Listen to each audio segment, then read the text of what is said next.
In a bustling lab, Dr. Jenkins, a quirky scientist, excitedly announced, "Eureka! I've discovered a cure for hiccups." His colleagues gathered around, intrigued.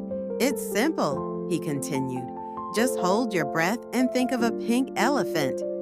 Skeptical, Dr. Lee asked, "Does it work?" Jenkins grinned.